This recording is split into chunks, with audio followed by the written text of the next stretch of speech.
I know I keep saying Tomb Raider's in trouble, but it's because it's for real. I am not even exaggerating this stuff. I'm not doing clickbaity headlines. I'm being for real. Tomb Raider is in big trouble, and the future of the franchise does not look good. It looks like Tomb Raider will probably, and possibly, I should say, be buried for an indefinite amount of time.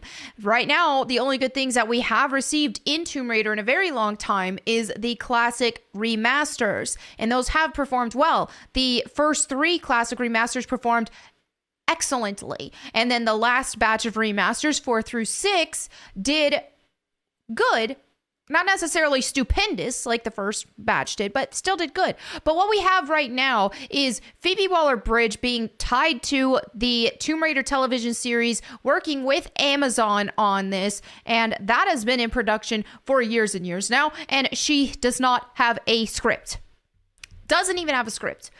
Layoffs have been abundant. Who is at fault here? I think largely a lot of this has to do with Crystal Dynamics and the fact that there is an identity crisis with Tomb Raider, and thusly making things incredibly difficult for any other projects that are being worked on. Because how do you make a Tomb Raider thing, TV show, game, whatever it is, but all of a sudden you can't make Lara Croft a Tomb Raider anymore because Crystal Dynamics does not want Lara Croft to be a Tomb Raider anymore?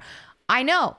She's supposed to be a protector of artifacts now. She is supposed to restore artifacts to their rightful owners now. She isn't even a Tomb Raider anymore. So yeah, this has to be difficult for people to work with. And what we've seen with the Netflix Abomination has just been an absolute colossal flop and a nightmare. There is going to be a season 2, not because season 1 was a success, but because it was originally slated for 2 seasons out the gate. So we're going to see this flop twice. It's going to flop even worse than it already did. So this is what we have in recent news. We have Amazon has devoted tens of millions of dollars and 2 writers' rooms to a Tomb Raider show from Phoebe Waller Bridge, and there's still no script. So then also a Bond debacle and all that kind of stuff, but there is not even a script. Phoebe Waller Bridge has had a long time to deliver a script. It hasn't happened. They even did the casting for Lara Croft, supposed to be Sophie Turner, that Game of Thrones woman. I didn't watch Game of Thrones. I watched 1 episode and then I couldn't watch it anymore because it was like gross. But anyway, that's neither here nor there. It's just not looking good. It's looking like this isn't going to happen. And we know that the next mainline Tomb Raider game, and I've made videos covering this, has been seemingly also in development hell. So we don't know if any of this stuff is going to see the light of day. There are layoffs, and I'm going to report on some more layoffs because we already, on my last video, I talked about Crystal Dynamics laid off 17 employees from their studio. We've got even more layoffs from the daughter studio, I think is more accurate, from Crystal Dynamics. So here we have Aya, who says, I bet Phoebe can't write the script because Crystal are breathing down her neck, telling her every 5 seconds that Lara can't raid tombs because it's culturally insensitive. And you can't cast Angelina as Lara again because it's offensive to ugly people that are terminally online. And there is, I know this is like a hyperbole, this is sarcasm, but there is a lot of truth to it. And I do think that there's a lot of validity in the fact that Phoebe Waller Bridge, who we already know is not good at producing what we want to see anyway. I mean, look at her involvement in the last Indiana Jones film. That was an absolute nightmare. She's definitely not what we want to see for Tomb Raider. Well, I should say what actual Tomb Raider fans want to see for Tomb Raider. I could definitely see her just making an abomination of a TV show and ruining it. But I mean, granted, she is totally on board with this colonizing thing. Like, she had a line in the Indiana Jones film along those lines. So she probably does agree a lot with Crystal Dynamics and their absolute chronically online stupidity regarding Lara Croft and changing her from this beautiful grave robber Tomb Raider to a tomb restorer, or a more masculine version, a masculinized version, as we keep continuing and as we've seen in the Netflix animation as well. They keep making, and the concept for the next game, that concept art that they pretend like, oh wait, this isn't from the next game, but it is from the next game. It's the unified. Unified means turn into a dude, essentially, from them. So anyway, now we have reported that Eidos Montreal, which is like a daughter studio, they are, or a sister studio, they work under Crystal Dynamics for Tomb Raider. They've actually done a lot with the last Tomb Raider reboot. With Tomb Raider, Shadow of the Tomb Raider, they did the brunt of it. They did most of it. Which I will say, and I know it's kind of a controversial opinion, but the gameplay I do think was better in Shadow of the Tomb Raider. And I know it's not a popular opinion, but if you actually get to the meat and bones of the reboot trilogy and you take off the rose-colored glasses of, oh, this is new, this is different, and you actually unpack the gameplay, there was a lot more meat to Shadow of the Tomb Raider as a game versus the original reboot and Rise, which were essentially more scripted and were more reliant on set pieces, scripted pieces, and just playing through a story, right? Shadow of the Tomb Raider definitely had elements of that as well, as it was a continuation, but Shadow of the Tomb Raider did open things up a bit more, give you, I mean, as much as you could, I guess, in that formula, or at least to some degree, because there were definitely some people on the team at Eidos Montreal who wanted to make Tomb Raider actually turn more into Tomb Raider, who wanted to make the formula more like Tomb Raider, and they even wanted to make Lara Croft more like she was supposed to be, actual Lara Croft, but they did get shot down on a lot of things, allegedly. But so anyway, let's read what this says. Today we informed our studio staff that we are going to let go up to 75 valuable members, as one of our mandates is coming to an end. It is not a reflection of their dedication or skills, but unfortunately we don't have the capacity to entirely reallocate them to our other ongoing projects and services. These very talented, highly experienced experts are going to enter the employment market. You know, same thing, they stay committed to their projects, blah, blah, blah. Now, as we've seen with the Crystal Dynamics layoffs, they do claim that this does not affect current projects. But as we've seen here, with this was before the Eidos Montreal layoffs too, right? Eidos Montreal, while not being the main developers of the next mainline Tomb Raider game, which has been in development for while they have been working on whatever this is supposed to be since before Shadow of the Tomb Raider came out in 2018. So this game has been in development. How? And here's the thing is Embracer bought the Tomb Raider IP and the studios along with it. Eidos Montreal and Crystal Dynamics. However, it's Amazon Games who will be funding the next mainline Tomb Raider game. Amazon will also be funding the Tomb Raider television show, and supposedly there was going to be a Tomb Raider movie as well on Amazon Prime or something like that. So Amazon definitely has had their hand in the Tomb Raider bucket and has a lot of involvement, because if it wasn't for Amazon and it was just Embracer funding these things, I am of the opinion that Crystal Dynamics would have already been shut down a bit of time ago, like a long time ago, kind of, relatively, right? Because Embracer has already been shutting down studios that are not bringing in profits. Crystal Dynamics is not bringing in profits. Even with the trilogy, the reboot trilogy of games, those did not bring in profits.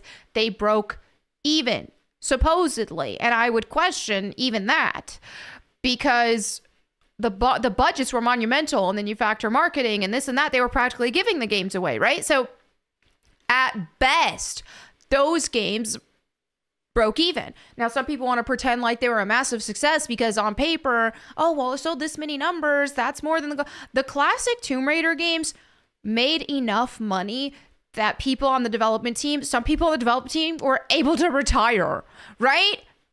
They raked in so much money. Obviously, the budgets weren't as astronomical, and the sales were great. And so as we've seen from the Tomb Raider remasters, the classic Tomb Raider remasters, especially 1 through 3, sales were stupendous, budget was low. This is a great combination. And this is what I want to see more with Tomb Raider. We don't need hundreds of millions of dollars of budget for a Tomb Raider game. Tomb Raider is not supposed to be this super overly cinematic, expensive actors and mocap, blah, blah, blah, like extravagant cutscenes throughout. That's not what Tomb Raider is supposed to be. Tomb Raider's focus is on gameplay. Tomb Raider's focus, I mean, and if you look at the classic games, you got some cutscenes and that was fun and good, but they were put in there like as a reward and they were part of the adventure. It wasn't, oh, let's make all these cutscenes about Lara Croft's personal life and make her cry and do all this drama. It wasn't like that. It was like, here is a, they set the stage of like, here is a woman who got disowned by her parents. No, they didn't die. No, she didn't follow in her dad's footsteps. No, none of that. Like they try to retcon and change things to make it Hollywood-esque. No, they set the stage for just a infinite level of adventures, right? And they were going to do even more of that, right? So according to like some of the plans of the original dev team and dev studio with core design and what they were planning on doing and some ideas that they bounced around was Lara Croft was going to find the Fountain of Youth. That would have set her up for an infinite amount of adventures. You could have made an infinite amount of games that were just all based entirely on adventures instead of Lara Croft's personal life, because Lara Croft didn't have a personal life anymore. Lara Croft's personal life was adventure. That was the whole point of Tomb Raider, was that she walked away from her aristocratic upbringing and life, where she had this arranged marriage, all this stuff. She walked away from that so that she could pursue her tomb raiding, right? She was borderline sociopathic, if not absolutely sociopathic. And that's part of what made the character so fun. This wasn't some character that it was like, oh, wow, what a hero, what a noble hero. That's not what she was supposed to be. And that's fine, that's fun, it's a video game. You know, we're not trying to give Lara Croft a Nobel Peace Prize here. Lara Croft is the vehicle to move forward a fun collection of games that are at its core an adventure, right? So when you take that and you gut it and you change it into something totally different, oh, now Lara Croft is following in the footsteps of her dad, who was an archaeologist, and her parents died, and so tragic, and oh my goodness, she's gonna talk about her father constantly and her parents constantly, and that's like her whole, oh, she's gonna cry here because she's insecure and she doesn't feel good enough and she's gonna let people down. It's like you just completely changed everything that Tomb Raider was supposed to be. Oh, now she wants to help people. She wants to return artifacts to their rightful owners and blah, blah, blah. That's not Tomb Raider. That's not Lara Croft. It's just not. Hey, you can still, if you look at the Survivor trilogy, oh, cute Survivor girl. That's it. Okay, that's fine and good. You like the games? Great. I had fun playing them. I had no desire to play them again, but I did have fun with them. But they're not Tomb Raider. That is the point.